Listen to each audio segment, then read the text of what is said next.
அதிகாரம் 5. நீ தேவாலயத்துக்கு போகும்போது உன் நடையை காத்துக்கொள். மூடர் பலியிடுவது போல பலியிடுவதை பார்க்கிலும் செவி கொடுக்க சேர்வதே நலம். தாங்கள் செய்கிறது தீமையென்று அறியாதிருக்கிறார்கள். தேவ சமூகத்தில் நீ துணிகரமாய் உன் வாயினால் பேசாமலும் மனம் பதறி ஒரு வார்த்தையையும் சொல்லாமலும் இரு. தேவன் வானத்தில் இருக்கிறார், நீ பூமியில் இருக்கிறாய்.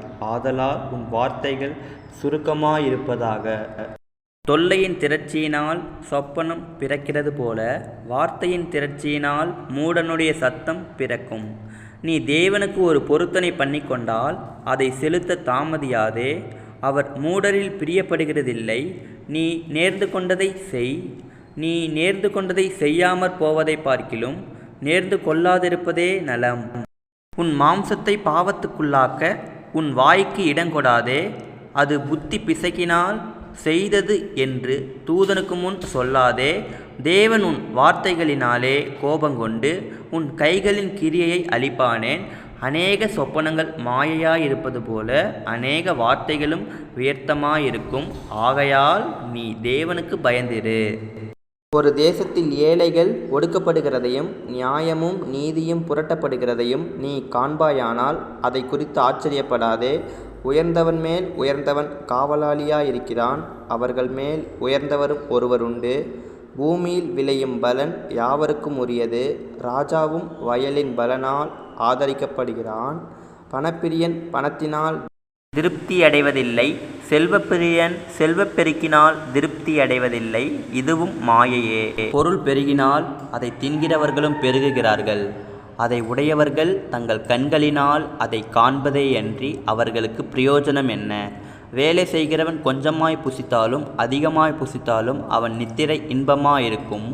செல்வனுடைய பெருக்கோ அவனை தூங்க ஒட்டாது. சூரியனுக்கு கீழே நான் கண்ட வேறொரு கொடிய தீங்கும் உண்டு. அதாவது ஐஸ்வர்யமானது அதை உடையவர்களுக்கே கேடுண்டாகும்படி சேகரித்து வைக்கப்படுவதாம். அந்த ஐஸ்வர்யம் விக்கினத்தால் அழிந்து போகிறது. அவன் ஒரு புத்திரனை பெறுகிறான். அவன் கையில் யாதொன்றும் இல்லை. தன் தாயின் கர்ப்பத்திலிருந்து நிர்வாணியாய் வந்தான். வந்தது போலவே நிர்வாணியாய் திரும்ப போவான். அவன் தன் பிரயாசத்தினால் உண்டான பலன் ஒன்றையும் தன் கையிலே எடுத்து கொண்டு போவதில்லை. அவன் வந்த பிரகாரமே போகிறான். இதுவும் கொடுமையான தீங்கு. அவன் காற்றுக்கு பிரயாசப்பட்டதினால் அவனுக்கு லாபம் என்ன? அவன் தன் நாட்களிலெல்லாம் இருளிலே புசித்து மிகவும் சலித்து நோயும் துன்பமும் அடைகிறான்.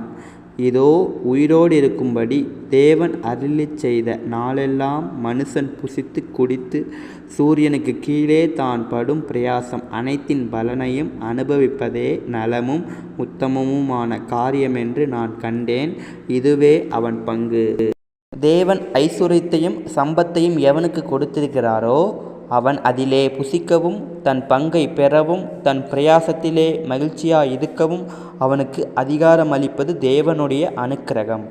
அவனுடைய இருதயத்திலே மகிழும்படி தேவன் அவனுக்கு அனுக்கிரகம் பண்ணுகிறபடியினால் அவன் தன் ஜீவனுள்ள நாட்களை அதிகமாய் நினையான்.